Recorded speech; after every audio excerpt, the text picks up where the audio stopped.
If you've ever been handed your own exit like it was a favor, stick around. This one's going to hit close to home. She said it on a Tuesday evening, June 6th, like she was reading off a list she'd already memorized. 8 days. She needed 8 silent days to figure out whether I still fit her future. No calls, no texts, no stopping by. She actually used the word fit, like I was a piece of furniture she wasn't sure matched the new couch. My name is Ryan Callahan, 36 years old, running youth and county baseball programs out of Chattanooga, Tennessee. I coached kids how to stay calm under pressure for a living. And standing in my own kitchen, I couldn't find a single word.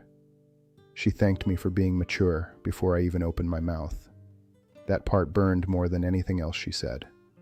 Like she'd already decided how I was going to react, and she just needed me to stay inside the lines she drew. While you're listening, share in the comments which country you're watching from, and let's continue. I went to the bedroom and packed a bag. That's when I noticed it. The guest room was already made up. Fresh sheets, a folded towel on the corner of the bed, the pillow centered like someone had straightened it that afternoon. I stood in the doorway for a moment and just looked at it. Then I walked to the kitchen cabinet where we kept the good bourbon, the bottle her uncle brought back from Kentucky 2 Christmases ago. It was gone. I didn't ask about it. I zipped my bag, picked up my keys, and walked out without saying goodbye, because she'd already said everything she planned to say. The motel off East Ridge Road was the kind of place where the ice machine rattles all night and the Wi-Fi cuts out every hour. I sat on the edge of the bed and stared at my phone. 8 days. I kept turning that number over in my head, trying to find the logic in it. Not a week, not 2 weeks, 8 days, like she'd already counted backward from something. By midnight, I wasn't sleeping.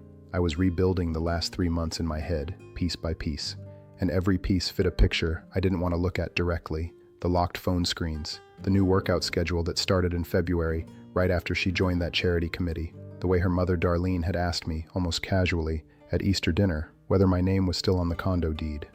At the time, I thought it was just Darlene being Darlene, nosy, slightly dramatic.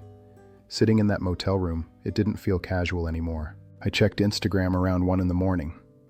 Kendra Walsh, Leah's closest friend since college, had posted a rooftop story. 3 cocktails on a ledge railing, city lights behind them. Leah's laugh caught mid-frame, and on the wrist of the man beside her, a watch. Thick, square-faced, dark leather strap.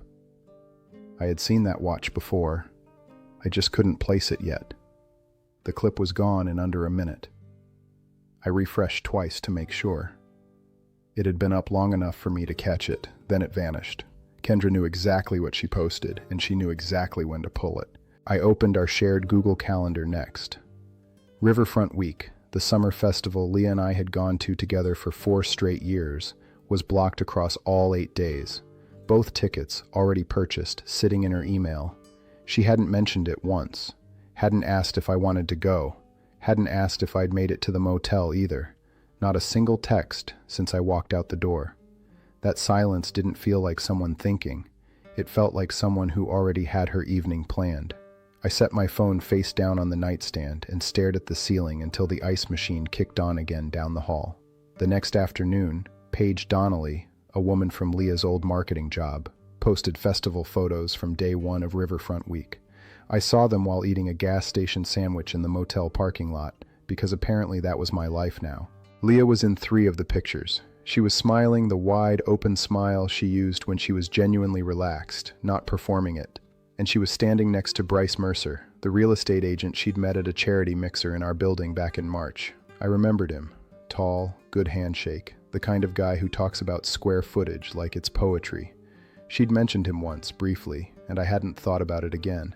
She was leaning into him in one of the photos, her shoulder pressed against his arm, her head tilted slightly toward him, the same lean she used to give me at ball games when she was cold or just comfortable. I knew that lean. I drove past our building that evening. I wasn't planning to, I just ended up there. Bryce's black SUV, a late model Escalade, was parked in my assigned spot in the resident garage. Not a visitor space. My space, the one tied to my unit number. I stood in the courtyard and looked up at our floor. Through the living room window, I could see the blue flicker of the television, and I could see Leah on the couch, laughing at something. She looked completely at home. She looked like a woman with no unresolved decisions. When I got back to the motel, I opened the building's resident app to check something. My vehicle parking pass had been deactivated. The timestamp said it was removed that same afternoon, sometime between 2 and 3 o'clock. She had done it while I was sitting in a motel room, waiting on 8 days like they meant something. I thought about calling her that night. I thought about showing up at the door, knocking until she answered, and forcing the conversation neither of us had actually finished. But I didn't. Getting loud wasn't going to get me anything useful. What I needed was the sequence laid out in writing before she had a chance to retell any of it. I spent Friday building a timeline. I pulled Instagram stories I'd screenshotted before they disappeared, cross-referenced them with dates on our shared calendar, and went back through 3 months of condo building emails. I printed the Riverfront Week calendar block. I printed the screenshot of Kendra's deleted rooftop story with the watch clearly visible on the man's wrist. Then I found a fundraiser photo from March, a committee event hosted in our building's lobby. There was Bryce Mercer, standing 2 people behind Leah, shaking someone else's hand, and on his wrist, clear as anything, the same watch, square face, dark leather strap, the same one from Kendra's rooftop clip. I went back through our shared credit card next. 2 days before Leah asked me for space, someone bought ribeye steaks, a bottle of Malbec, and cedar candles from a home goods store on Broad Street. I had not been the one who bought them. I hadn't even been home that weekend. I had been running a youth tournament in Cleveland, Tennessee. On Saturday morning, I called the condo management office and asked a direct question. The manager, a steady woman named Carol, who I dealt with for 2 years, paused before she answered. Then she told me that a temporary resident update had been filed on our unit. The filing stated that I had moved out voluntarily. She said she assumed it was a mutual arrangement. I asked her to send me a copy of the form and the submission timestamp. She emailed it within the hour. Leah had filed it 3 hours after I drove away with my bag. 3 hours. She hadn't even waited until morning. I saved everything into a single folder and labeled it by date. Saturday afternoon, I sat across from a family law attorney named Marcus Webb in a quiet office near downtown. I hadn't slept more than 4 hours in 3 days, but I kept my voice level and walked him through the timeline the same way I'd lay out a game plan. Direct, no wasted words. Marcus listened without interrupting. When I finished, he picked up the false move-out form and read it twice. Then he said that filing a false occupancy update with condo management, especially one that misrepresented my residency status, could cause Leah real problems in mediation. It wasn't just dishonest, it was a document she signed and submitted, and it created a paper trail that worked against her. He asked about the condo purchase. I told him my aunt's inheritance had covered the majority of the down payment. We'd put it in both names, but the sourcing mattered. Marcus said that changed the leverage considerably, depending on how things moved forward. He wasn't making promises. He was telling me what the facts meant. I left his office with a clearer head than I'd had all week. Back at the motel, I printed the rooftop screenshot, the festival photos, the false resident form, and the card charges. I stacked them in order and put them in a manila folder. No highlighters, no sticky notes, just the evidence, flat and clean. Leah called on day 5. Her voice was smooth and measured, like she'd rehearsed the exact amount of warmth she wanted to let through. She told me to come by Sunday at 4 o'clock sharp. She said we needed to talk in person, that she owed me that much. I said I would be there. Then I put the folder in my bag and got a full night of sleep for the first time all week. I got there at 4 exactly. Leah had rearranged the living room. The 2 main chairs had been pulled apart and angled slightly away from each other, and she'd set a glass of water on my side like this was a meeting she'd scheduled. She sat in the center chair. She pointed me to the far one. She started talking before I even sat down completely. She said she'd done a lot of thinking over the past 8 days, that she valued what we had built, but that she needed a partner who matched her direction. She said it clearly, calmly, like she'd written it out and practiced the pacing. She got about 3 sentences in before I held up one hand and stopped her. I know about Bryce, I said. I know about Riverfront Week.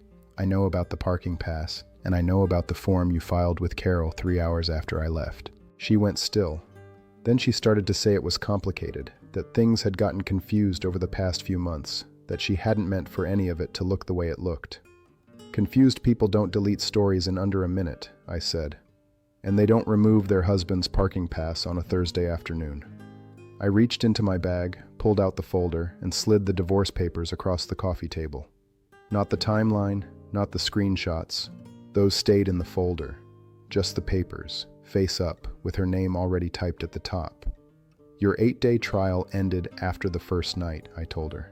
I just needed a few more days to get my paperwork right. She looked down at the papers and then back up at me, and for the first time since June 6th, she looked genuinely uncertain.